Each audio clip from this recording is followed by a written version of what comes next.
Loving Hey, that new intro. everybody. What'd you say? I talked over you. No, I love that new intro. That's the first time I'm seeing it. All right. Hey, if you out there like the new intro, let us know in the comments. All right. Hey, everybody. Welcome back to HabNormals. We're back. Second season. This is the first show of the second season. We took an impromptu break after the season. It wasn't planned, but it was beyond our control. And we are back, and we are going to be discussing the Habs' next phase in the rebuild. Um, Yeah, because I mean they did some things. They did some things this they offseason. did We're they probably did going to some talk about. things. We're gonna talk like this video that we're doing the podcast. This was supposed to be a video that I was doing, but I haven't been able to get around to actually completing it. So we're gonna do it tonight, and it's basically about after the draft, the moves they made, and we're gonna talk about a whole bunch of things going in, there's still a lot of time till the season next season, but we're going to talk about stuff going into that.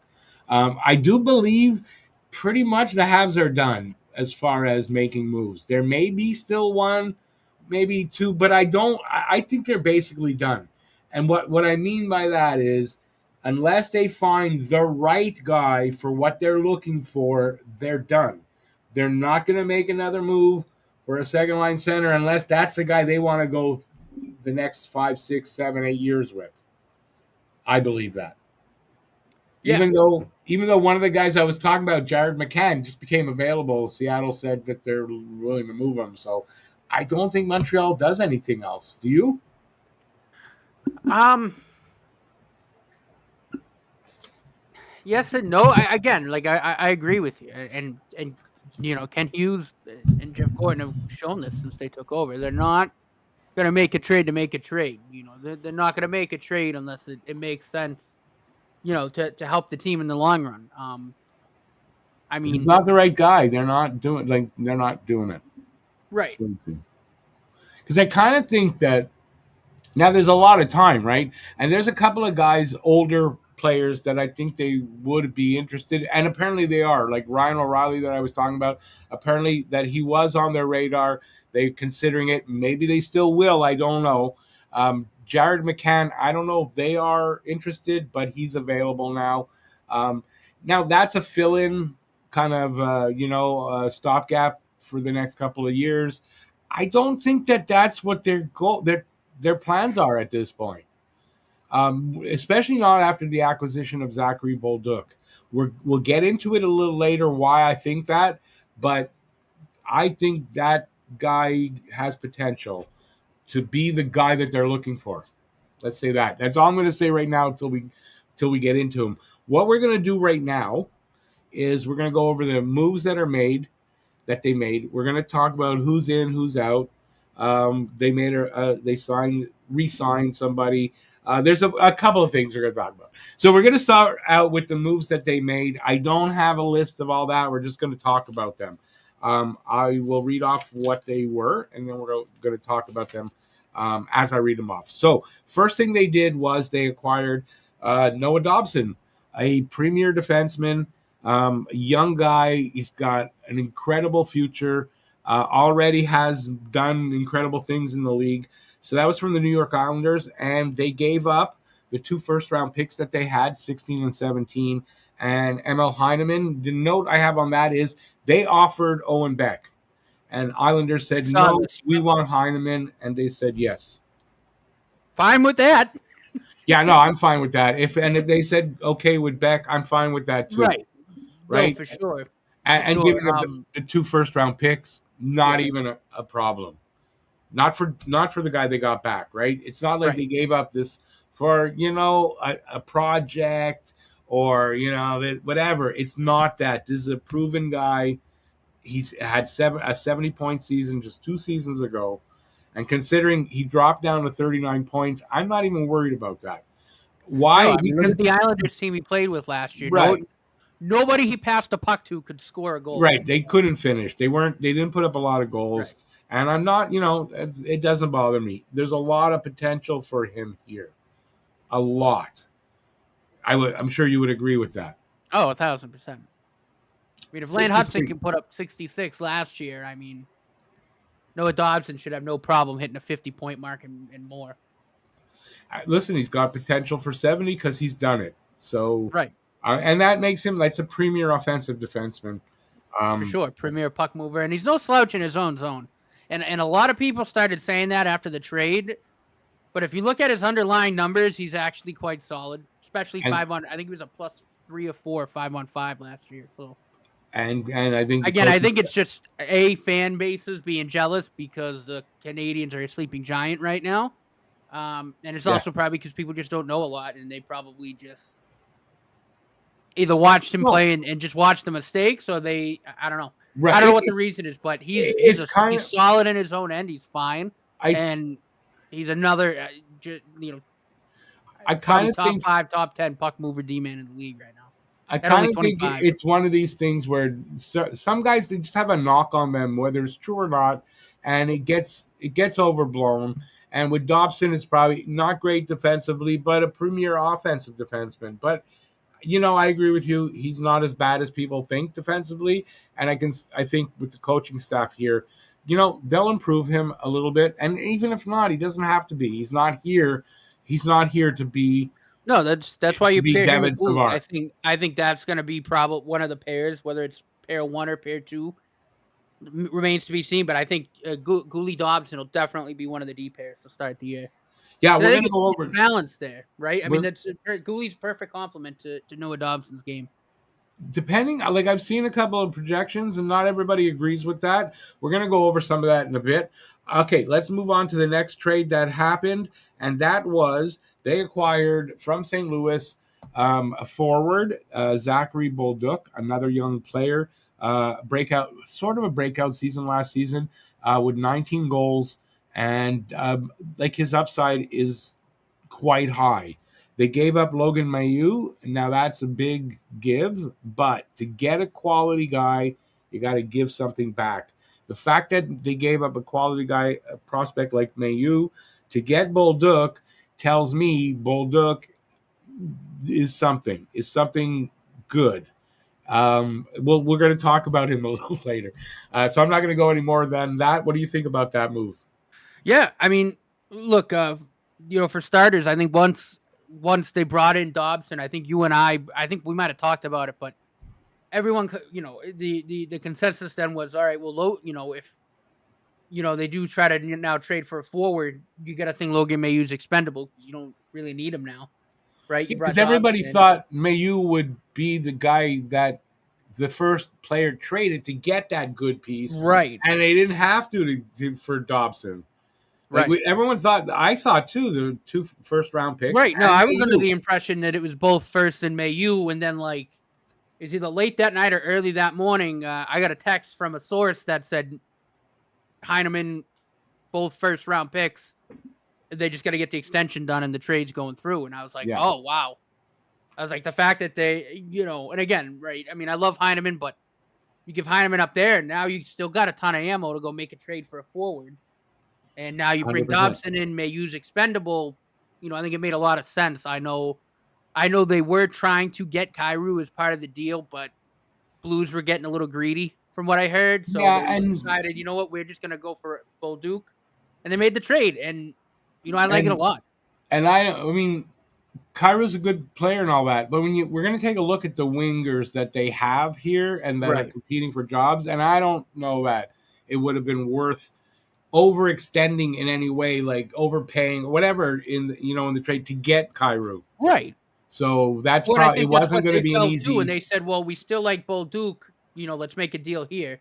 right. And they made the trade with Mayu. And yeah, again, I think, Yeah, giving up a quality prospect in Mayu, you have, these guys would have to know that they're getting a quality guy back. yeah, And again, bringing Dobson and made Mayu kind of again just a piece of ammo that they could go out and acquire a forward with. 100%. Yeah, and I've seen a few people, including Patrick Roy, say he's surprised that St. Louis gave up, like traded Bolduc. A bunch of people saying that they're surprised St. Louis traded Bolduc. I Yeah. mean, he's a quality player. All right, let's move on to a couple of smaller deals, signings now. Two signings that they made. that I think one will have an effect in Montreal, and that's signing forward Sammy Blais. Yeah. From interestingly from St. Louis also, right? That's where he played. Yeah, that Uh, was pretty funny, but it's yeah, good depth move. yeah, Bottom six guy, fourth line. But yeah. again, I think 13th especially forward a team probably. that wants to, you know, now that they've tasted the playoffs, they want to try to get deeper. You need all the depth you can get. And I think Sammy Blais is a fine depth piece. I think A you can plug him legitimate, in yeah. on the He's a bottom line, legitimate, and he'll be fine. He yeah. won't hurt you. Yeah, I know That was he's a a good move. legitimate NHL depth player. He's Right. also from the area, so he's a local. He's a local kid as well. I wanted to say with Dobson, let's see, with Bolduc, very happy to come to Montreal, really happy to be here. But Dobson too. Dobson actually had the choice of where to go, and Right. one of the deals was more lucrative, and he turned it down because he wanted to come to Montreal. Yeah, I believe that was Very Columbus. If important. I'm not mistaken, I think Columbus had 8 by 10.5 on the table. Yeah, But there he was said more no. money on. Yeah. Throughout the whole process, it was really Montreal or bust, and it was really down to, all right, well, what can we get from Montreal, and they came to that deal, and I think Kent Hughes, when Matthew Darch said, all right, well, throw Heineman in instead of Owen Beck in both first, and Hughes went, done, here you go. Yeah, done. You know, And I would do the it same was an thing. easy deal to make, and the cap hit is fine. $9.5 million for what Noah Dobson can do at only Yeah, 25 is more not a than problem. fine with the cap going up. I mean, Interestingly, I read an article today from our friend Ryan Sporer, who writes for the Hockey Writers, and it was an article. I said, okay, I'm gonna put it over here. I'm gonna read it later, and it was 5 worst contracts on the Habs. Right, and I didn't look who wrote it at the time though. I looked at the contracts and I looked at it and I went, who wrote this? And I saw it was Ryan. And I said, okay, I'm going to read it then because it's Ryan. He's our friend, and I'm not going to judge it. And yeah, I just was. It was about the contract. Oh, so he talked about Dobson, and he says Dobson, while it's a good contract, really, he's a good player and all that. A little high, and down the road, it might not be as good a contract. I don't know. I don't agree with that. That's all I can say. I don't agree with that. he's only But 25 though, so you're talking down the road. yeah, He's 31. and Ryan didn't knock him, and he didn't really say it's a bad contract. It's just in he thinks all of them are actually good in the long and for the team. But if you're looking at it objectively, and Right. he can make an argument this way, right? Hmm. Anyways, check it out. It's for the Hockey Writers. It's out there. Yeah. Ryan Sporer, he's a channel friend, and he's a good writer Great too. writer, really Yeah, knowledgeable too. yeah, yeah, You'll enjoy his stuff. yeah. We read it all the time. It's phenomenal. All right, let's get on to the last of the signings. Well, not the last, because the other two I think are not really. We don't need to talk about them, and that is goalie Capo Kakinen. Also to a 1 year deal, by the way. Blais, it's just a 1 year deal. No risk to these deals. Not expensive. Blais under $1 million, I believe, and Kakinen just a little over. So it's not no risk to it. Kakinen depends who you ask and who you read, whether he's going to be in Montreal or Laval. Most people Laval. believe he's going to Laval. He'll back up Fowler down there, but he's also good depth in case of an injury here. No, thousand%. You He's got know, NHL experience. He's Zach, really a numbers good aren't that bad. veteran kind of depth guy to have because he can work with Fowler too down at the eight. Not that Fowler really needs to work with anyone, but kind of that sort of, I guess, again, just because he's got that NHL experience, can Right, kind he's of a little bit of a answer mentor. questions for Fowler, things like Right, that. And then if right. something happens, God forbid, knock on wood, he's someone that you can put in at the NHL level and he'll be okay. Yeah, and if you But look at his numbers, I looked it up. I didn't load it here. I think I have his Hockey DB, but he's got like 149 games played, and you know what? His numbers aren't that bad. He's not that bad as a depth goalie. That in an emergency, an injury, you can bring him up for a few games at least to back up one of the guys here, right? And be as a backup, not so bad, but he'll be in Laval. I think it's right. clear. No, his primary job is Jacob Fowler's backup going Yeah, into this yeah. season. I think so too. So those are the signings. The other two we're not really going to get into is Alex Belzile was re-signed, and I mean he's come back to the organization, a two-way deal, so it's nothing, no risk, and a defenseman named Nate Klerman, who I know nothing about. but also Yeah, me two-way too. deal. I probably just a depth guy to throw down. Yeah, it's a To two-way deal. It means Mayu's nothing. not in the Laval anymore, so they probably said, you come with us. You Yeah, get it. it's basically, it's depth there. By the way, I'm just having a drink and some merch. That's a Talking Habs mug, and it's also the HabNormals podcast mug. You can get this down at that link down there. Just click that link, and there's a whole bunch of stuff. My hat as well, HabNormals podcast hat.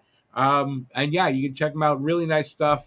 All kinds of colors. Not for the mugs though; they're just in white.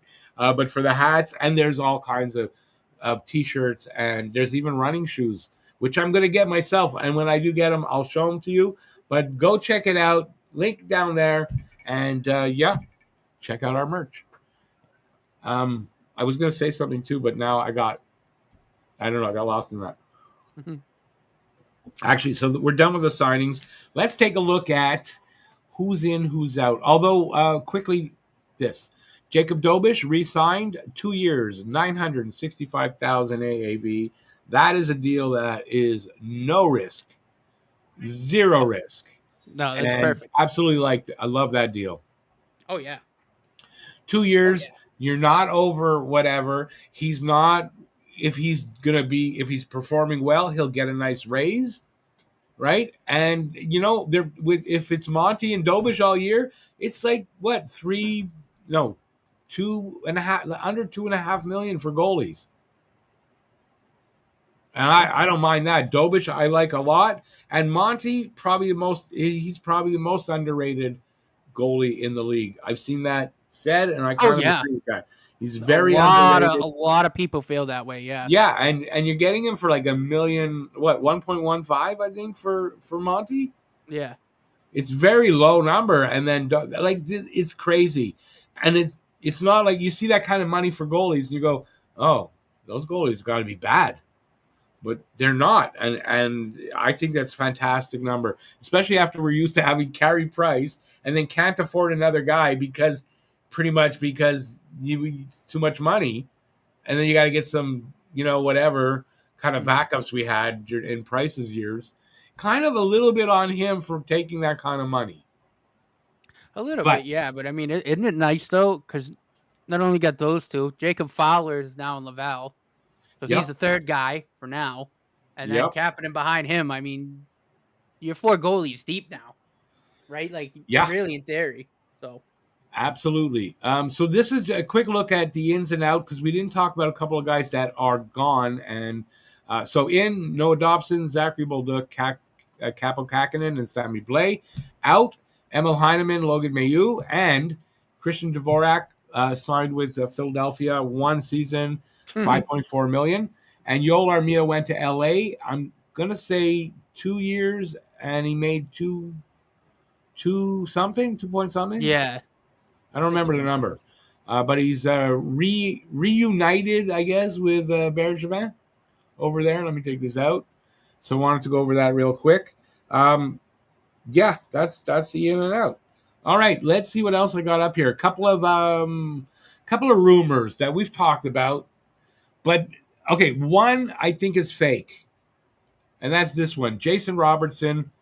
They're saying all eyes on Montreal and Dallas. Big blockbuster trade coming.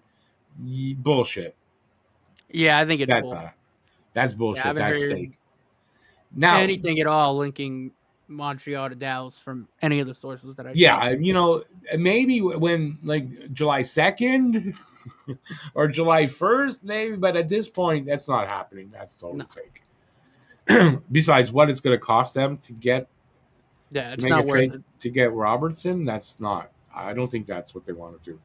The other one is this, and we've talked about it many times.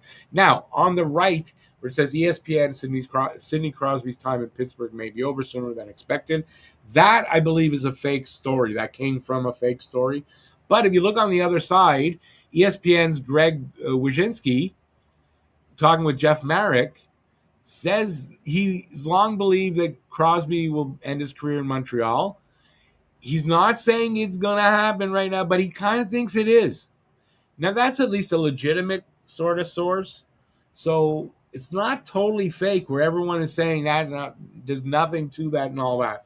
I don't know. There may be something to it, but at this point, I don't think it's going to happen. Not this season. And I kind of think if it doesn't happen this season, is it going to happen after that? Like when they find their second line center, are they then going to go get Crosby for a season? It kind of doesn't make sense. It's kind of like you No, get him in now for 2 seasons that he's signed for, and after that, who knows? But now's the perfect time. But I think down the road, I don't see that happening. I really don't. All right, I got 2 more items. No, I got 3, and then we're going to take a quick pause. You won't even notice that while I set up the rest of all this stuff. All right, and that is a couple of Nick Suzuki things.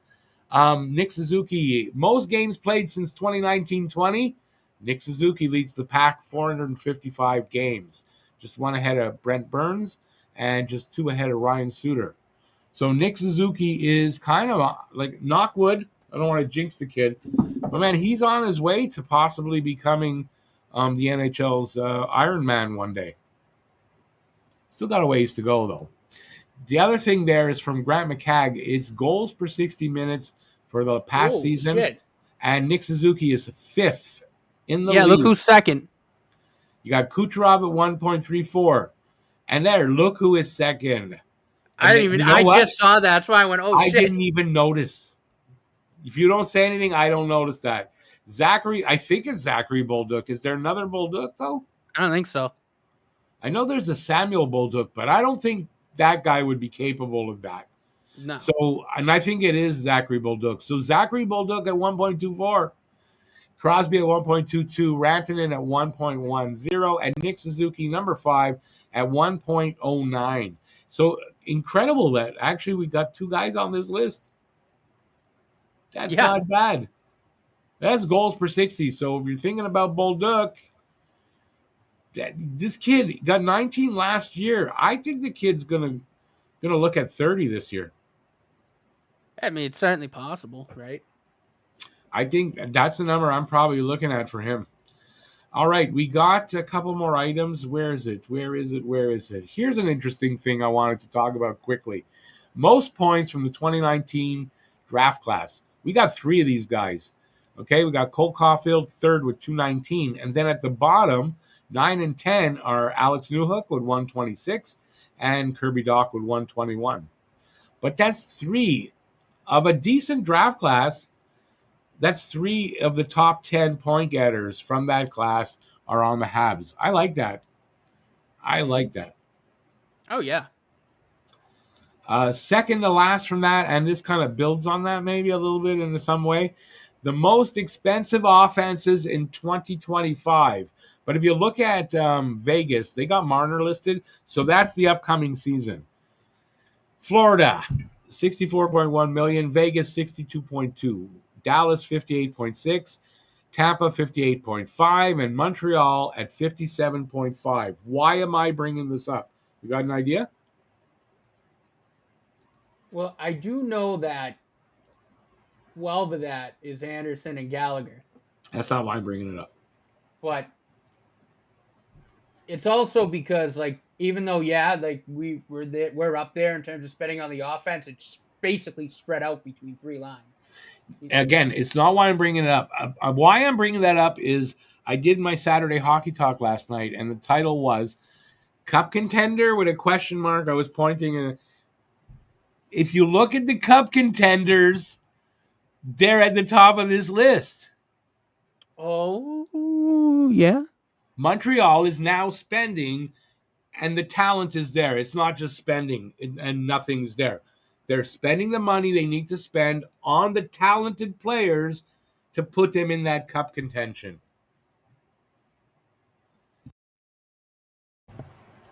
So, adding Noah Dobson at $9.5 million, and believe me, that's towards some offense, although I don't know if that's, I'm sure it's all forwards. But that kind of stuff. So, paying that money for these guys, if you're going to complain about it, that's wrong, because we're at the point where we need to do that if we want to be cup contenders.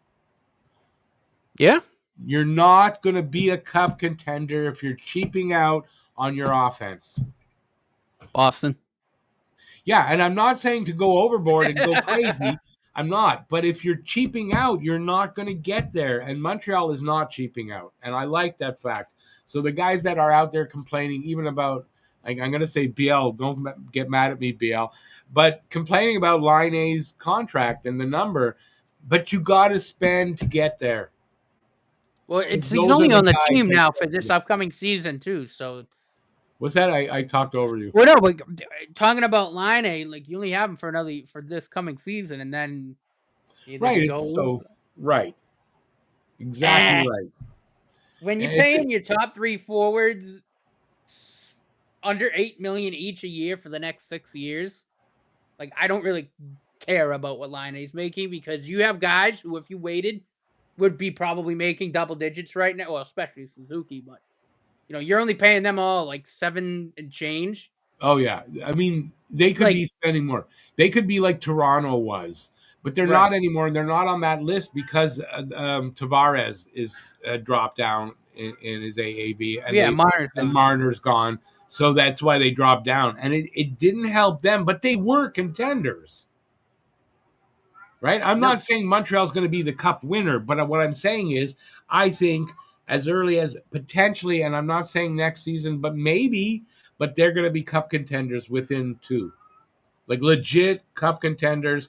They're spending the money, the talent is there, and it's gonna be that way. I believe it's gonna be that way. Yeah, Yep. yeah. I mean, if you look at it, I mean, we'll see what if Bolduc ends up being more of a center or a winger, but it's really one more top six forward and the top because Demidov's on one wing. Bolduc will play center or wing, and one more forward there, and then you plug and play with the depth. But you're pretty much the Canadians are right on the cusp. They I are. think it's really one, maybe They're, two more guys. that's it. And That's it. maybe it's one or two. And if it's two, one of them is Fowler. Yeah. So they're Yeah. not that Well, it's far away. definitely one. I mean, I think they need another top six forward, but yeah, other than that, I because don't know if they bringing do. in I Noah think they Dobson have. solved the problem on the right shot D. I mean, so that's not a problem anymore. Yeah. And Yeah, exactly. Although we could use one more right side defenseman, we're still only got two really. We're still that way. But anyways, we're gonna go over that. We're right. definitely gonna go over that, and you won't notice this, but we're gonna take a pause.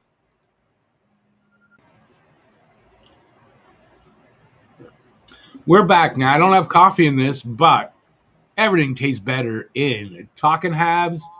HabNormals podcast mug available when I'm off full screen at the link in the description and down below me, and beautiful hats. Check it out at our Talking Habs online store, and let's get back to the show.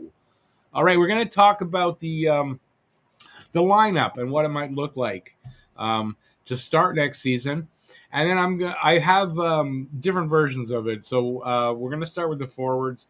Game one, what I think the opening lineup will be. Matt's gonna give his opinion on this, and then I've got one where I think it'll be by game 82, because game one and game 82 the lineup always looks a little different. So let's start with game one. So here's how I think they might line up. Caulfield, Suzuki, Slavkovsky. I don't think line one's going to change. Now, down the road, when Demidov has been here a little longer, it's possible Demidov is going to take that wing spot from Slavkovsky. I don't think to start the season that on game one that we'll have that. Then we got line eight, Doc and Demidov. Kirby Doc centering line two.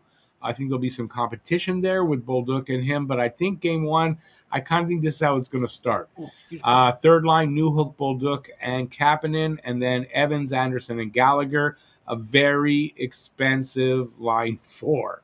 Yeah. I don't see how they go get around that though. So what do you? I'm going to take this down, but what do you think of that, and how would you have it? No, I mean, I think you're pretty spot on. I mean, you could maybe swap like Galley and Cappy. Other than that, though, I think for right now you're pretty spot on. I mean, I don't know really where else you could make a change. I mean, Bolduc Well, has a really good camp. Maybe he bumps to 2 and Line A bumps down. I don't know, but yes, that's where I think. But I that think would be for kind of game one, though, that's where I would look. Yeah. because I think game one they're going to give Line A. I mean, they're going to start off the season giving Line A that shot to be that winger and keep that spot, right? Because it's kind of, in my opinion, it's his to lose, right? Hmm. So is there potential that it could change? I think, yeah, depending on how Line A plays. If he's on pace for like 50 goals, I think he stays there. But if it's looking like 25, 30 goals, he's not physical. He's kind of having doing some of the things we saw last season at the end. I think there could be some movement there.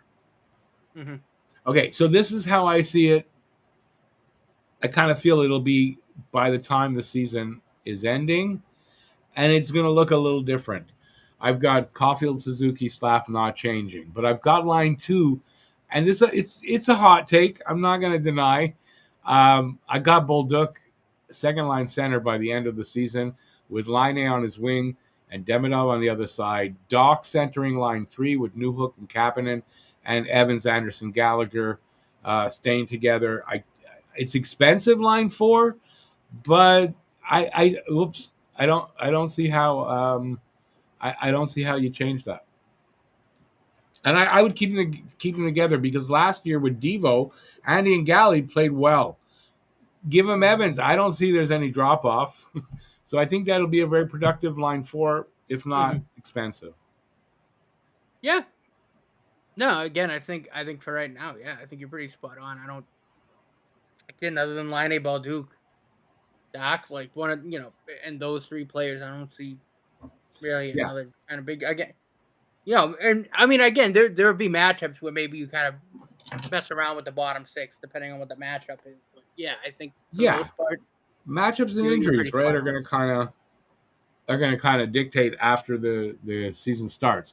I think, though, I really do think going into the season at the beginning, it's Line A's wing to lose, to Yeah. be demoted. So unless something happens in camp, hey, listen, Bolduc may just wow the hell out of them in camp, and Yeah. that could change how it goes. Doc could struggle in camp, and then they don't start the season with him. Hmm. I mean, that could happen, but I do think that's how it'll line up. By the way, you guys watching, let us know in the comment section for anything we're talking about here, especially the projected lineup. Let us know. Now, I'm going to be doing a video specifically on the projected lineup. My thoughts may change, and I may have something different. But working on this today, I don't know. That's what I could come up with. But I'm going to be doing a video dedicated to that. So we'll see if my thoughts change on that from today. Um, yeah, I mean, I don't know where else you go with that unless they make some moves that haven't happened yet. I just don't see where you move guys around. I mean, the bottom six may look different, but I think the top six, I don't know how else you start the season. But Yeah. like I said, depending on how camp goes for some of these guys, right? Oh yeah. Now, the difficult part on this roster projection is the defense. It's the defense because we're sitting with um, two right side guys and five left side guys. So how do you line them up? Now, some we know Gooley could play the right, Matheson could play the right, but I don't know that Matheson's best is on the right side. Hudson can play on the right, and Struble can play on the right. So we know this. But how do they line up? And if you look at it, it's really anyway. This is what I came up with. I get A and B because I can't decide. And by again, let us know in the comment section. So Matt, what do you think of this? Matheson, Dobson, Hudson, Gooley, and either Jackeye or Struble with Carrier. Now, I like Gooley on the right. He's played well on the right. Of all these guys that play on the right on their off wing, I think Gooley's best on the of them. He's the best of them to play the right, Hmm. in my opinion. Struble does for me the next best, and then Hudson might be even close, but Hudson can do it. But I don't want to waste Hudson to have to play an offside when he'd be better on the left, and you get the most out of him. So I don't really want to see Hudson on the right side. Now, my other option is Goalie Dobson. Goalie on his right side, Dobson on his right side. Then Hudson and either Carrier or Struble, because both those guys played with Hudson last season and played well. Struble especially, surprisingly so. It was a good combination. Yeah, no, maybe. Yeah, I kind of lean more towards B, if I'm being honest, because I also don't like Matheson Dobson together. No, I mean, I not agree that with you. Dobson's so slouching his own zone, but that kind of scares me from a defensive standpoint with the Yeah, fourth no, it line does me there. too. It's not my best either. Even though I You had know it what at I mean? A, That's why I lean towards B. yeah.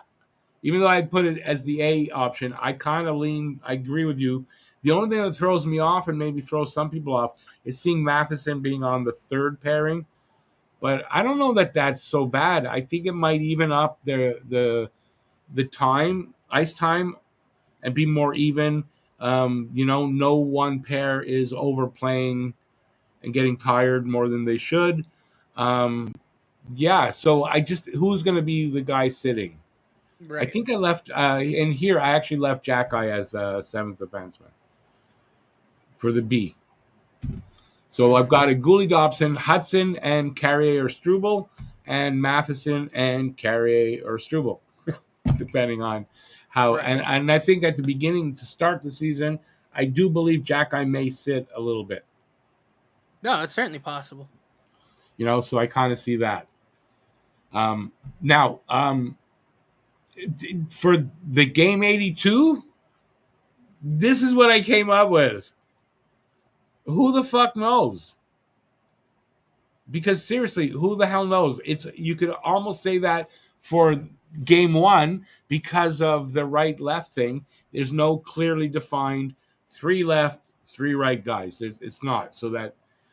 But I think by game 82 there could be a trade happening. There could be movement. Matheson could be moved. There could be a promotion. Mayu is not here anymore for that to be the guy. But things can happen, and I think the defense is harder to tell. For me, anyway, I'm not an expert, and for me, that's how I have it. And for the defense, especially, I would love to see what you guys think, what your combinations are down in the comment section. Please do that. Really appreciate that. And I think I'm going to take a second here to do something I forgot earlier. For the merch, if you are interested and you are a member, you get a 10% discount. Members get 10% off their first order. If you want that for yourself, hit that join button for $1.99 a month, and you can cancel anytime. You get that 10% off. So consider doing that. Yeah, let's move on now from that, because I don't know. Do you have anything to add to that? I don't know what you can No, add. I think I'm pretty much It's hard to tell. It really is. no, it And is, but this, especially I mean there could be they could make another move or two. Like I said, yeah, because we're far away. I think there's a chance that Matheson's probably moved by the time Could training be. camp comes around. We're gonna talk about that in a minute, but yeah, this far away from the start of the season, it really is hard to tell. Right. We'll have better idea as we get closer and once camp starts. But yeah. So let's segue into that with Matheson. So I read this article by a writer I like on actually a female writer, Lori Bennett. So she writes. I don't think it's for a publication. I think she does this on her own like Substack thing, and yeah, she'll comment after every game. She writes and whatever. So this comes from her. I have a couple of things tonight from that, but this is specifically about Matheson. I'm going to go over it real quick. And Eric Engels, I think she wrote this about. So it's mentioning Eric Engels, but it's not. It's from her article. So Eric Engels was asked a question about Matheson's value to the Habs, and the answer would leave you to believe the veteran defender is not going anywhere. She says this is not the Petrie situation.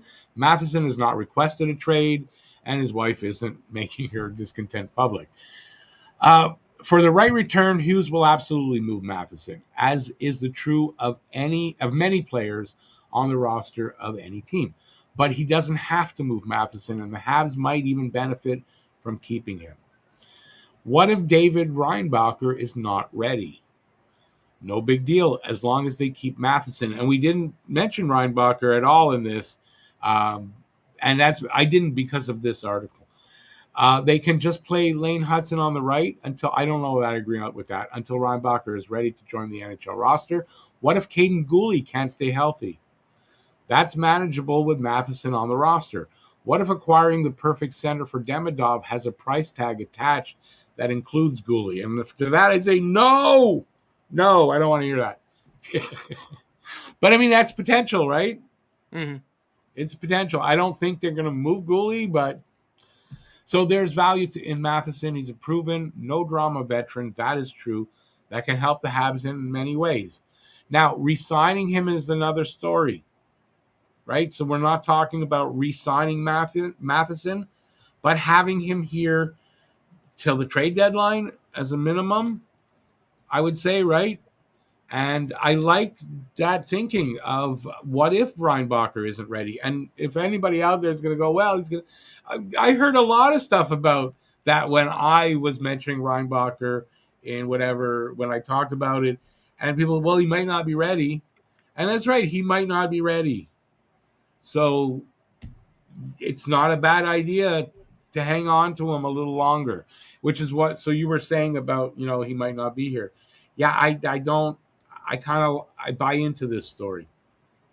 So No, how there do you certainly counter is that? value there. Like I said, I mean, he could still be here. But again, I mean, you never know. Like Kent Hughes could wake up one day, look at his, his messages, and then maybe there's an offer sitting there that he just can't say no to. You know what I mean? Yes. Like, Yes. certainly possible, right? And at this stage, Well, she like, said that in the article, though, yeah, right? She said that in the article, like, yeah, he could be moved like anybody could be moved, and any team would consider that if it's going to improve the team. right. Yeah. So, but now there's another, I'll add another piece in here because I believe this comes from her too. And it's about Kent Hughes and the fact that he won't rush things. And that speaks to this in that if Reinbacher is not fully ready and they've got Matheson here, it Yeah, no, doesn't there's make no no sense. no need to rush him. There's no need to rush him. And so it kind of, I buy into that. So Hughes told the media that the Montreal Canadiens know that improvement at center is likely coming through trade rather than free agency.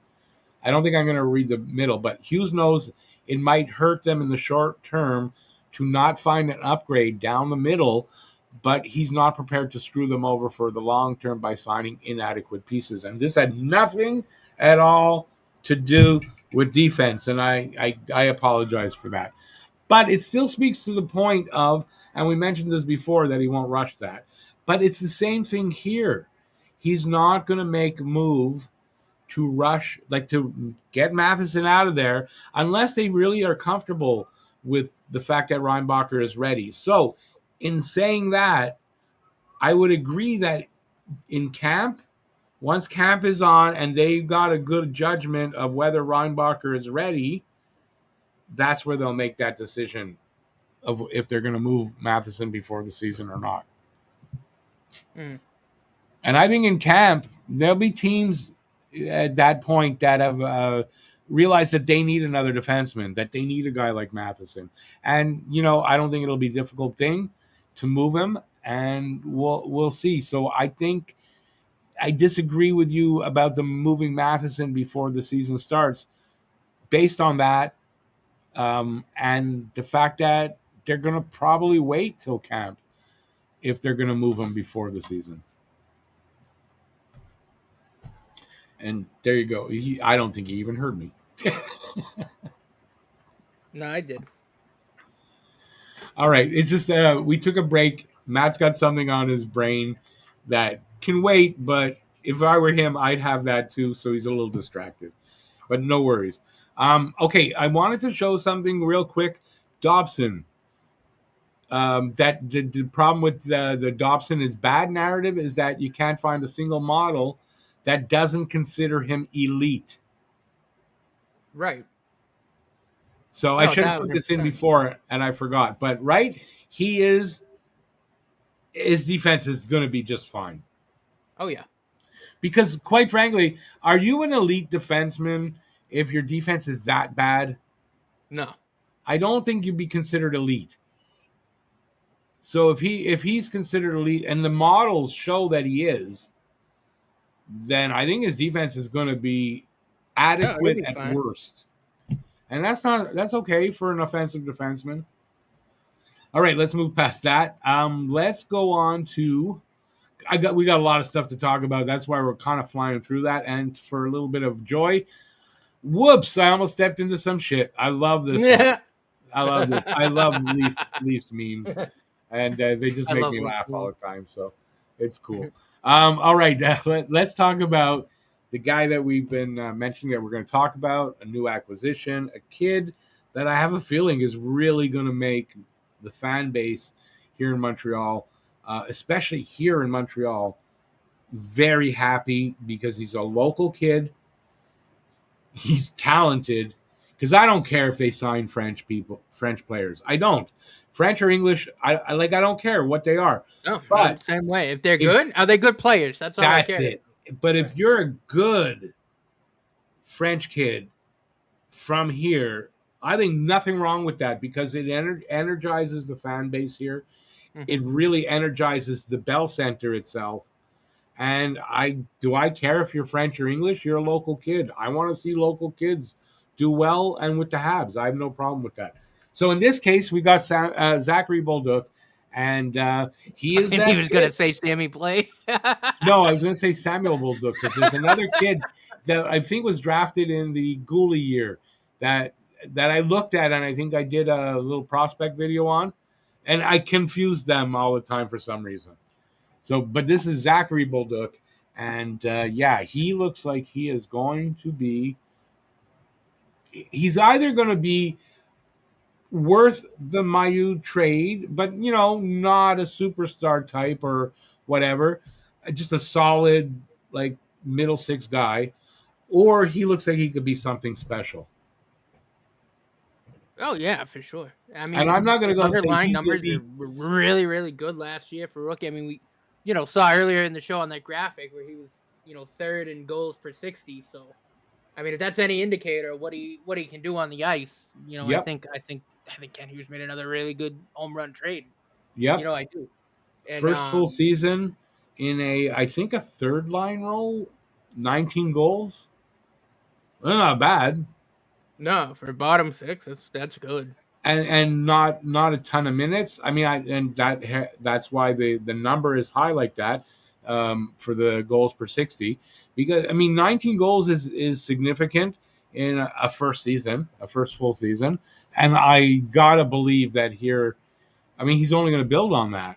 I gotta believe, right? I'm not saying he's a 40 or 50 goal scorer. I'm not, but I'm saying this kid could hit 30, maybe a little bit more. Yeah, no, it's certainly possible, especially with increased minutes with the, again with the defense behind him who's going to be able to get him the puck. Like that's the other That's thing that huge. really made this trade kind of benefit both parties, right? Because we obviously get a young forward who, for all intents and purposes could end up being, a really solid second line forward. And we trade Mayu, who is a very good quality prospect to a team that really needed young defensemen. So it really was a great trade that works out both ways. And again, I think having more kind of offensive puck mover minded defensemen here in Dobson and Blaine Hudson, I think inevitably just will unlock more of that game that Bolduc showed last year. That happens. I mean, the sky's the limit. Listen, I think Montreal thinks they've got something special in him, and just the fact that they moved Mayu. Oh, I lost my train of thought. Jesus, I just think that they didn't trade Mayu for this kid, thinking that he is a third liner. Right. Right? They moved a quality young defenseman, and at a position, the right side that they still need for a winger when they really have a lot of wingers. So I kind of think that they really think that this kid could be that second line center. Very well, could be. I don't know how much center he's played, but Junior, again, right? too, like adding in Noah Dobson, right? Yes, we still need a right side defenseman, but it's not anywhere near the issue that it was before we got Dobson too, which again made Logan Mayu expendable. You know what I mean? Because now you're I don't not in know. in a dire position on that side, right? You have Noah Dobson and Well, only because I mean they still only have the two right guys, but the right right, side guys. But in getting Dobson and having lost Savard to retirement, it's two different defensemen. right, So you're still only with two, but Dobson gives you that right side guy that you really needed, a top four guy that's going to play a ton of minutes as a puck mover, has got offense. right. Yeah, Totally he's the opposite basically of the Savard. right side Lane Hudson, right? For all intents, Right. like He's that's he the type of game that they both play. So now you get right. one on the right, one on the left, one on power play one on power play two, whatever, however you want it. So So you're essentially better off in that your top two guys on the right are natural right side guys, and now you're right. looking at only the third pairing guy maybe playing on the offside, unless they play Hudson on the offside, which I don't know about. I wouldn't do that personally. I would not, but could do that. I want to see Hudson on his left side where he's going to be at his absolute best. All right, let's get back into Bolduc. Um, Here's some. I don't remember what this is, but it's about him. Scouting report on this from Eric Engels, by the way, on Zach Bolduc from Western Conference Exec. Good skills. Played for Patrick Roy. When did he play? Oh, in junior maybe. I Played think for so. Pat Yeah. with the he was with the Or Rampart. Quebec Grandpa. Yeah, I didn't know that. Doesn't cheat the game, and this is something Marty St. Louis talks about, right? Hmm. About them cheating the game and instead of doing what the game needs from them. He talks about that. The puck follows him. He's got a good hockey brain, high hockey IQ, and he's got decent. He's not overly big, but he's got size. Um, Called it a great old school hockey trade for both teams. Yeah, I mean that's what that was. By the way, that was a hockey trade. Yeah. Um, Patrick Waugh is very high on him. Now I know why the comment that he said he was surprised St. Louis traded him. I didn't know that there was that tie that he had coached him. Hmm. So now I understand. So Patrick Waugh knows this kid. If he's saying I'm surprised that team got rid of him, that says something about this player. Hmm. Just a quick look at his hockey DB. You can see his first full season, 19 goals, 17 assists, 36 points. Yeah, I I like that really plus like it. 20 there too. A plus 20. So defensively, this kid is good. That's That's what I'm another. saying though, right? That means Yeah, that tells me that he's got a really near complete like 200-foot game. Like he he's does. not all off. I've heard he's good defensively.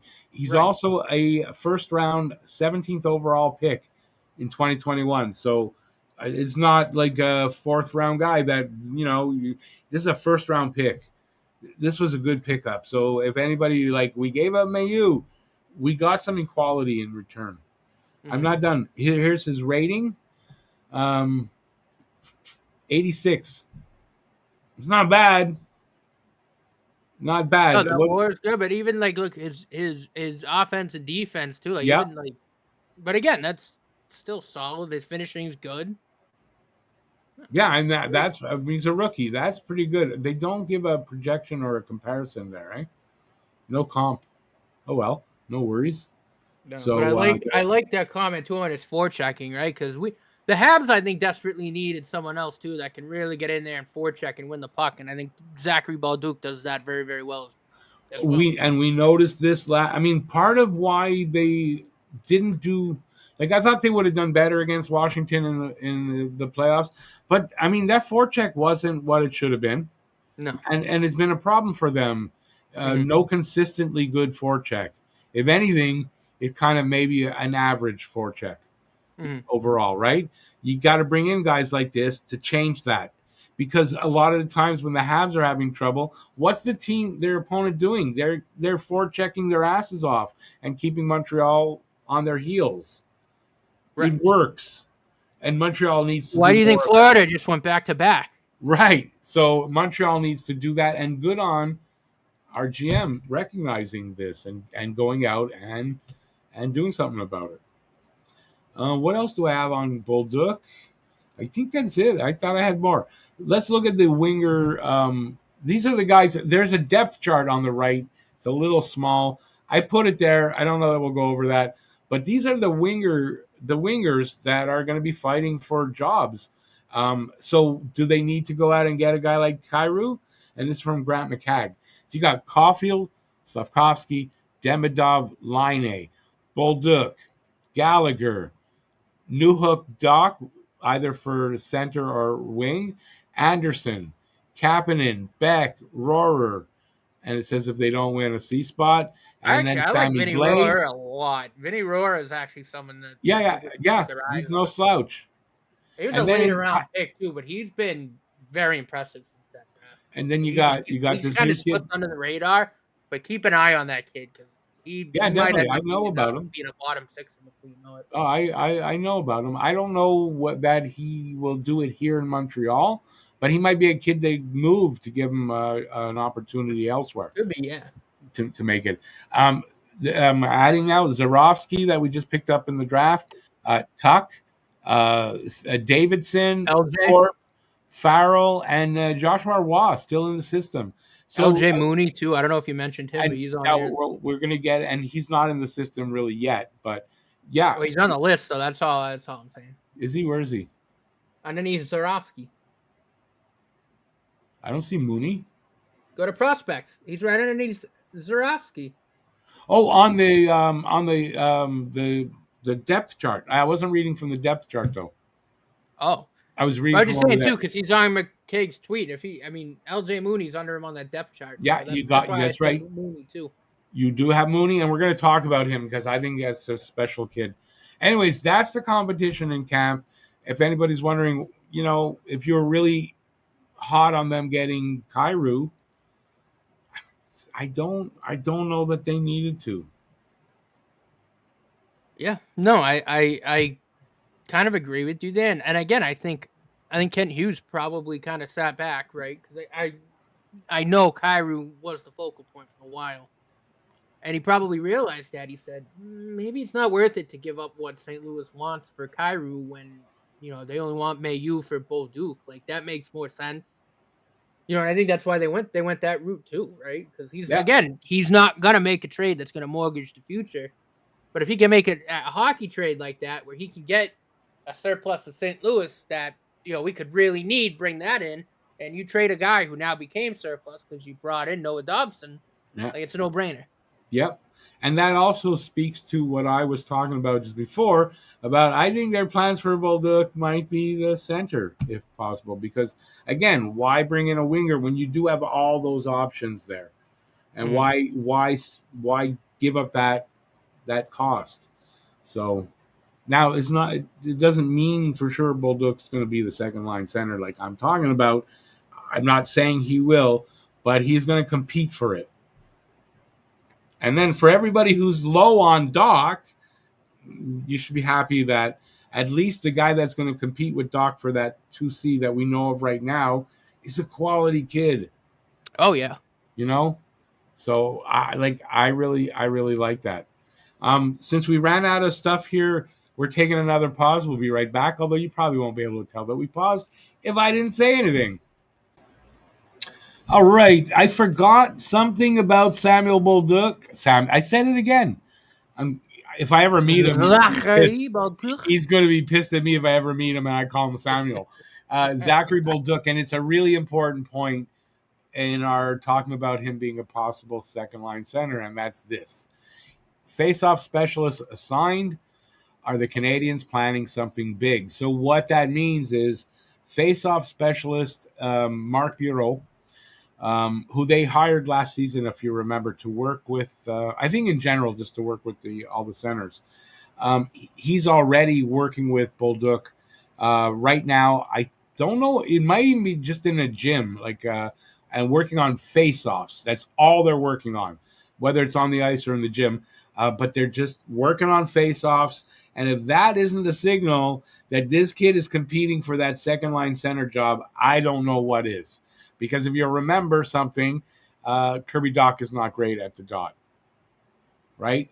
So, I'm sure they're working with him too. But if Bolduc takes to it and it starts to improve his face-off game, that's going to give him probably an inside track to that job. Mm-hmm. So yeah, very important thing that I forgot when we were talking about Bolduc. I know we took a pause. For us, it was like 15 minutes. For you guys, like that. So, but anyway, all right, let's move on to somebody. Okay, the draft happened. The Habs did not make any first round picks, but they made a second round pick. I don't know if any third, but like they made later round picks. 3 of those picks for me stood out, and I believe it's the same guy. Well, I think 2 of the 3. 2 of them, yeah. One guy I just don't know a lot about. 2 of them, yeah. No, I know, I get that. So we're going to talk about them, and the first of those guys is I should have got a picture of him. Is his name is John Mooney, but he's known as LJ Mooney. Little John is what they call him. That's the LJ, and he was I don't know if it's listed is the right word, but at the draft he was said to be the player, best stick handler, best puck handler in the draft, and said to be not even close. So now he's only 5'7". He's a small guy, but there's something special about this kid. And who was it? I believe Caulfield is a bit of an idol of his. So he gets to work with Caulfield, and it's motivational. And I think Montreal's a great landing spot for him.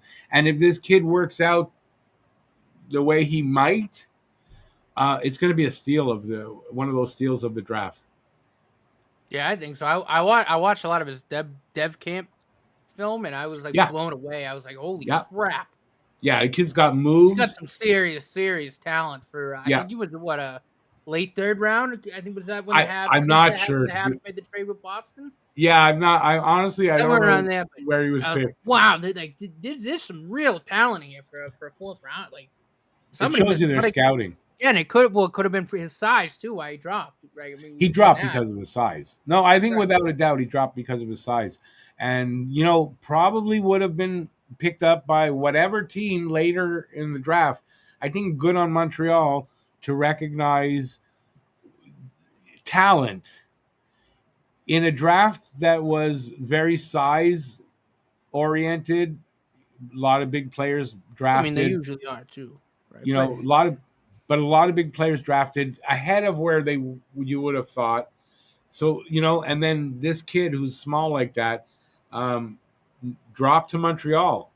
Like literally, I think he would have gotten picked up, but like I said, in the later rounds, and I think you might be right, he was a 4th at the worst, I think. But still, if you can develop a guy from that, 3rd, 4th, 5th round pick, and he makes the NHL, that's a huge thing, And this guy's a playmaker. Yeah, wouldn't be the first time that the Habs found a gem in a late round because of its size. Every year, there's gems every year. But I mean, there's gems every year, and Montreal isn't the team always that finds them, but there's gems every year in the later rounds. Oh yeah, it's the scouting. If scouting is good, you'll find them, and when they drop to you, you recognize it. Simple as that, kind of, right? They might have picked him earlier, but I know in the 2nd round they were really high on Zarovsky.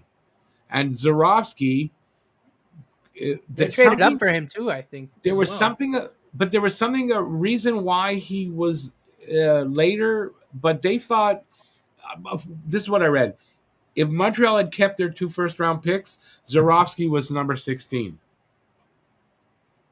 I think so. Yeah. So that's why when they had the opportunity to move up and he hadn't been picked, and it was their first pick in the 2nd round, they made that. Like they made the move to get him there because they knew somebody else was going to draft him. Somebody just whatever, and they moved just ahead of them, and they got this kid. So this kid could be really good as well. And then the 3rd guy is Hayden Papanekis. He Yeah, I is don't know. a You'd have to take this. I have no no, idea who this it's kid fine. is. He is a First Nations kid, so he's a native, and he's huge. I think he's like 6'5". He's one of these real character kids. He's got a great character, leadership skills. He's huge, and he's pretty talented too. So I think there's a good potential there. So those three guys just stood I out think for that me. was the kid that they traded up with Boston to get. If now that I'm I going think back it to the is. draft, yeah. I think they did trade up to get Papanekas. Okay, let's take a look at Mooney. Um, a little bit about him from it might be from that writer, Laurie Bennett. I'm not sure where I got this, but I think that's where I got it. So Mooney played this past season with the US, is it the USNDTP, whatever? Like, NTDP, U.S. yeah. National Oh, Defense there it is. It's written there. Program. USNTDP. It's written right in front of my face.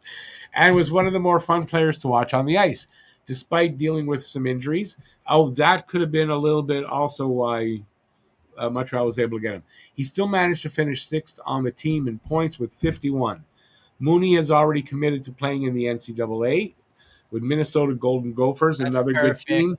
That is a good I don't team, like Minnesota, but that's perfect for him. but that's a good team. I mean, it's not a No, bad that's place to a go. premier D1 program. I like that. Um, so that's a pipeline that has brought Phil Kessel, Thomas Vanek, Blake Wheeler, and Mooney's cousin. It's his cousin to Logan Cooley. Mooney brings a Gallagher-like tenacity paired with quicker feet and better hands. He has the speed to blow past defenders or lull them to sleep with his hands. And despite his small frame, he is not afraid to dump the puck in and go battle for it in the corners. Like Gallagher and Caulfield, too. Mooney will not light up the goal column, but his playmaking abilities are evident, leading the USNDTP, NDTDP in assists with 41. Got more. His size will make it difficult for him to make the NHL, but does that mean it will be impossible? If anything, the Canadians might be the perfect team for him. Gallagher himself, a former fifth-round pick, was knocked down for his size, but proved many doubters wrong and has had himself a long NHL career. Canadians head coach Marty St. Louis was also overlooked due to his size, going undrafted, but that did not stop him from carving out a Hall of Fame career. Mooney will have every opportunity to prove he can play at the NHL level, all while developing in an environment that will help him learn to use his size to his advantage. Who knows? We may look back at Mooney in a couple of years and say, how in the fuck did he fall to the fourth round? There, it answered our question. Mooney just, I don't know. He seems like a lot like Caulfield. He seems happy all the time. Everybody likes him, and he's uber talented. Oh yeah, no, I mean what stood out to me in his dev tape were his feet. I mean, he was quick as hell, Yeah, but I mean, it was almost like he was making love to the puck the way he could handle that thing, man. Like, oh my god, it was so smooth, so quick. premier Like, puck handler. oh man, And you know what? For a small guy, that's not a bad way to be able to um what's the word I'm looking for? Not to avoid hits or anything, but man, if you can move the puck around like that and you're fast, can they hit you? what can they hit Lane Hudson? Right. Like, So, I mean, that's what makes Lane Hudson so damn good is because he's that quick and yeah. he's got the hands. Yeah. So You know, we've had a few small guys come through here, obviously, lately. And, I worry about Caulfield every time he's on the ice. But has he gotten hurt seriously since the shoulder? He hasn't. And he's taken some big hits, but he's also avoided tons of them because he knows how to. And I don't see any difference between Mooney. He's had to come up through the system as a small kid. He's learned how to avoid hits, and Lane Hudson too. I mean, his whole right? life Lane playing Hudson, hockey, too. he learned how to do it, and we're. I mean, he was one of the best defenders in the league last year, for Christ's sake. Like, Yeah. And I don't want to load the team up with small players, but when you got a small player of that caliber, you can't be going, well, we can't bring him. He's too small. You bring in guys that are big, talented, obviously, but you got to have guys with size, and they've done that. There's a lot of draft picks that are huge, and Well, I we're mean, for getting Christ's bigger as a sake, the team all defense around. besides Lane Hudson, I think, is 6'2" and up right now. I mean, the defense is fucking massive aside from Lane Hudson. Aside from Lane Hudson, and that's the thing Huge. you got to do.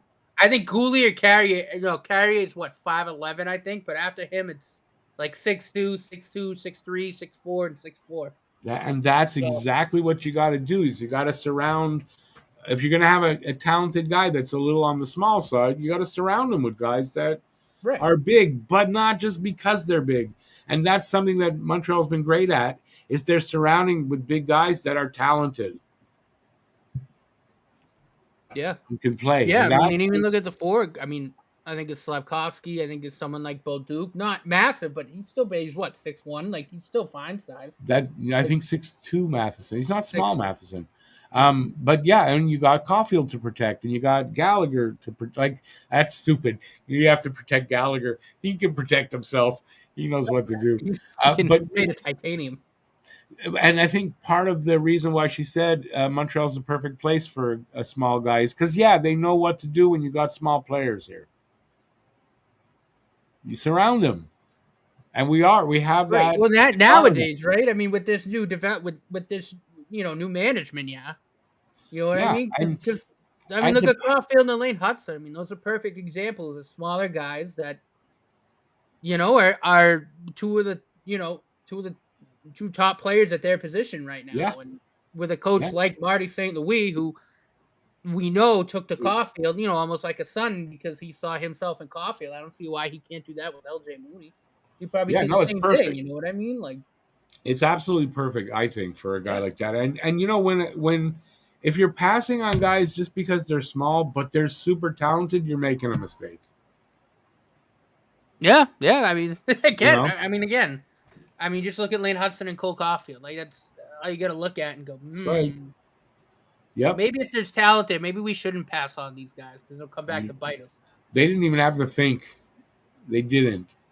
Right. Caulfield dropped to them. They was not, and that wasn't these guys, but Well, no. Hudson. Well, that was Trevor Timmons because Bergevin was going to trade the pick, and Yeah, he went, no, but I mean, if you're go in the smart, corner and shut up. Let me handle this. if you're a good scout, you don't hesitate when you've got players of that talent. You want No. those guys in your system, and I'm really happy that Montreal does that and doesn't pass on a guy like that. So I'm hoping I have high hopes for Mooney. I really do. I really do. I think he really stands out here. So just to remind you guys, let us know in the comment section what you think. Did he stand out for you? Did you notice that pick and all that stuff about him? Let's move on to Hayden Papanakis, who I thought was Greek when I heard the name. Right? You Um, think so? I did. I was talking about it in one of my live streams, and somebody who knows the kid told me that he's not Greek. He's a First Nations kid, and I was pronouncing it wrong because I thought it was Papandekis, and that would be Greek, but it's Right. not. It's Papanekis, and it's totally different. And yeah, he's First Nations. So this is what I got on him. Got a couple of things. Not it's not a lot, but just about his character, I think more. So he's huge. So he's big. He's a towering prospect. Um, he's Cree. He doesn't speak it. He still says he still needs to learn it. A lot of First Nations communities, the little kids, they look up to me. He says he had 22 goals, 21 assists, 43 points, and 57 penalty minutes in 71 games last season, split between WHL Spokane Chiefs and the Kelowna Rockets. He says, I love to inspire the kids. That's kind of what I like to do. I like to give back to the community. I do go to hockey programs up north where my dad's from, and that's kind of what I love the most, being First Nation. I'm proud of it. And I like that. I like that the diversity there. And again, Well, they're not only not that, but reaching I mean, for a he kid. sounds like a character kid. He It's a sounds like someone character that you kid. would want, to represent the organization. But they're not reaching for the kid just for that, right? Right. Or just for his 6'5" status. They're reaching for a character kid, and you see the team now full of that. And it's not a bad thing. So I just think he stands out in that he's First Nations. I like that. I like the diversity there. I like the fact that Montreal's not afraid to go and get a kid like that. And I think there's a lot of hope for this kid. No, his numbers look fine. They were solid, and he's fucking huge. I mean, And he's he is huge. massive. He is going to hit people very hard, And he is First and he's taking a Nations. lot of penalties, so he does like to hit people hard. And he's First Nations. So I'll tell you this, he'll hit people. He will. You know what? Some of the toughest teams I've heard of, guys saying they played against, are the First Nations teams. When you go to the little towns and you're playing a First Nations team, they're Yeah. not easy to play against, and a lot of it is because they're pretty physical. And I've read some other stuff, and I think this kid is like that. So, yeah, another good acquisition, big guy you can bring in that I think the fans are going to love. That I think is going to be really happy to be in Montreal if he makes it. And yeah, I like the pickup. I just like the draft pick. Yeah, no, this is a solid pick. I mean, again, I didn't know a lot about the kid. I have to look into him. He really wasn't again someone that I focused on. I just kind of saw him and went, oh, I'll read about him a little bit because I was focused on Zarovsky and Yeah, Mooney, Mooney. yes, Mooney. But no, I mean, it's by all accounts. I mean, this sounds like another solid draft pick, and I'm excited to kind of read more about him and watch some film on him. Yeah, I don't See know what a he's worth. ton about. I don't know a ton about him either, but I mean, I got it's. I get a feeling sometimes about some of these kids after the drafts, and I'm usually not that wrong. And I got this feeling for this kid that he's going to be somebody to watch. Mm-hmm. And then the last one is Zarovsky that you just mentioned, Alexander Zarovsky from Russia, and He looks nice. he From what I read, it's his hockey IQ and his hands are. yes, and I've seen some highlights, and this kid is He looks very nasty. Demidov like in the way He looks the really, moves that he really good. makes. His hands, the speed of which the way like Demidov, you see the way you can't see his hands move. Zarovsky's like that, and he zigs and zags, and he's got some moves, man. So Oh yeah, you guys out there, go watch yeah. some of No, these you need to go highlights. watch the film on this kid. I watched a Yes, lot of film on him since the draft, and I've just been blown away with. yeah, That's exactly what I thought of when I first started watching him. I went, "Oh my god, that's what Demidov does. that's yeah. Me too. I that's the saw kind of stick handling moves he does." exactly the same thing. I thought this is he skates on like a little bit differently. He doesn't on the edges. It's not exactly the same, but the moves and the way the hands. Oh my God! So this kid, Oh yeah, not at all surprised that Montreal would have drafted him at 16, and no, and I don't know why he dropped to where Montreal picked him up.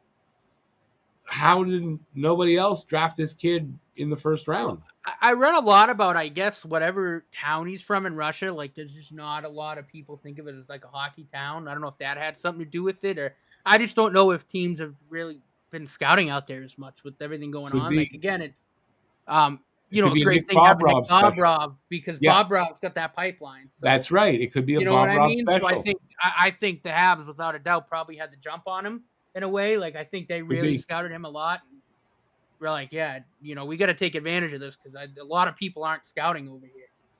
That's what I think it had to be because for There's talent there. everything I've seen on film, he looks like a kid that probably should have went in the first round. And they were going to pick him at 16 if they didn't move that Yeah. pick. So without a doubt, if you watch the highlights and you go, well, yeah, this kid looks like he could have gone there, So at least Oh yeah. Yeah. there's No. talent there, If someone man. took him in the first round, I wouldn't think it was a reach at all. I think he was more than capable of. Yeah, Of if pick they would there. have taken him at 16 and go like, who is this kid? But you go watch those highlights, you go, oh yeah, Oh yeah. Oh okay. No. Now I know why. yeah, I get it. I get it. I get what they see in him. Right. All right, one last piece of and it's a minor piece, but last year Montreal made the playoffs as the youngest team to ever make the playoffs. And this year they're going into the season as that's really small as the youngest team. I'll see if I can see this. They are 25.75 years of age, average player for that team. They're just a little bit ahead of Buffalo, but almost by a year, 3/4 of a year. I mean, you And then can you call look it at the a year. bottom there. Look at Pittsburgh at 30.18 years average. Well, look at That's the Islanders now too, right? yeah. And that's another reason why they didn't Well, score a lot. That team's ancient. but I mean, it's a reason why they're doing what they're doing, right? They're trying to get Right. younger. They made some really good picks. They got Schneider. They're going to get a little younger, like I think, once the season starts. But yeah, that's the reason why. And you look at some of the teams there, like Colorado is going to start having some problems with age. You got to say, you got to think. Florida too. It's going to eventually catch up to them because they're on Mm. the old side. But anyways, Montreal, the youngest team going into the season, and could be a very successful season, even though they're young like that. And Well, that look, will bring I us think with the talent that they brought in, the talent already on the roster. I mean, we talked about it a little bit, and we'll right. get as the offseason goes along, we kind of start getting into training camp. We'll get even more of a better idea. But right now, I mean, I can't see why they wouldn't compete for maybe third in the division. I mean, I think. Yep. I mean, if anything off the top of my head, I mean, it'd really be maybe be between them and Tampa. I don't think Boston's going to be that good. I think they're going to have another No. down year. No. Boston's not good. Obviously Detroit and Buffalo, or Detroit and Buffalo. I mean, Ottawa might be hang around there, but yeah, I don't see any reason why they wouldn't be competing for at least third in the division. I You know, think they're. It's a I think they wild have the card or talent to third. do it, and again, right, they're doing such a good job of bringing these talented kids together at the ages they are. Like when this starts clicking, you're gonna go, oh crap, they're only like 26 years of age average. Like they're going to be a monster for years and years to come. And I think that's again part of what was part of the plan from the beginning, And because you're they're not just going to rebuild a team to have a couple years of contention, right? You want to do it right. You want to put the well, team yeah, in position to have for a long time. 8 years to a decade's worth of Yeah, contention, which and is what that's you're the way looking that they're at. building the team right now. I mean, that's to a T what they're And trying to do. now And I this think that's the way you got to do it. and now this youngest team had a successful playoff run. Playoff. A playoff run, Yeah, I guess a run to the playoffs where they playoffs, made it, and they got 5 games of experience. right? That's going to And do them really well this coming season. well, not only that on the ice too, but it also gave again management a chance to see really what they needed to work on, right? And the results are, look at the moves they made. They saw what Well, they exactly. needed, and they addressed it. Not Oh yeah. fully, maybe 100%, but they addressed it quite well. What they Oh yeah. needed, what they were With the missing, trades what lost. and the draft, right? I mean, like again, especially I think of physicality. Obviously, you have both Jack guys now, but you had Papanakis. I'm sorry if I Papanekis. mispronounced his name, but Papanekis. you're gonna have some guys that aren't gonna be afraid to beat the hell out of guys. Oh Whether yeah, it's and hitting them then hard last or draft too. We picked up a couple of guys last draft. Owen Protz, the defenseman. yeah. That kid's not afraid to mix it up. And a few big guys. So like, yeah. The size is there, and the talent is there in these players too. So yeah, Oh I'm yeah. really looking forward to the next decade. Like really, we've got, it's been 30 years, 32 years since our last cup win. And how many seasons where, just frustrating and we do nothing and we're not making the playoffs. Yeah, I think we're looking at least a 10, probably 15-year run where we make the playoffs every year. That's certainly possible. I mean, again, you got to looking at the talent that's here, what it's been able to do, what's been added, and these guys, the core of the team's only 24, 25 years of age average, give or take, right? Like Suzuki's the oldest, and he's just turning 25. Yeah. I mean, No, this they're going team to be gets full good for a long swing. I time. mean, you're gonna have about a decade where Yeah. you're gonna be contending and making some noise. I think. And to that point, it makes me think of something I had read that this whole resurgence kind of started with Suzuki coming in, right? And it started to build from there. Usually in a rebuild, when that happens, those guys are usually around 28 when that team actually becomes that contender and maybe even wins a cup or whatever. But it's usually that first couple of guys, and Suzuki would be that first guy. Would be about 28, even 29 when they hit that. And he's only 25. So that's like a 3-year jump on where they are being that competitive, and they're now a Right. playoff contender and maybe a cup contender in the next year or two. So that's a jump of a couple of years that they can be in that competitive range. Without a doubt. So that's why I say And 10, 15 years of making the playoffs where we're not, there's hardly any years where we're guaranteed we're going to make the playoffs. yeah, I mean, if you ask me, it was 14, 15 was really the last year in the last 32 where they probably could have, probably would have won the cup. Like if Price didn't get injured, Oh yeah. I couldn't see. I don't think the Kings would have beat us. I don't.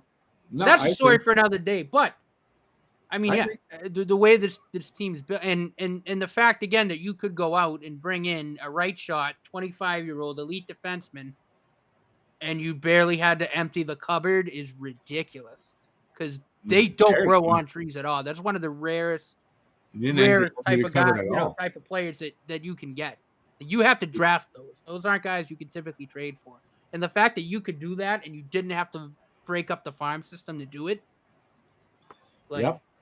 And they got, and think of this too. They traded those 2 first-round picks, but they got one of them in a way because they were planning to draft Zurofsky. Right. And so they didn't have the first-round pick, but they still got the player they wanted. Right. That's pretty crazy when you think about it. No, it is. But you're also going to think, well, it wasn't a deep draft, and you also have an opportunity here to get a 25-year-old elite right shot, right side defenseman. Like, how do you not do that?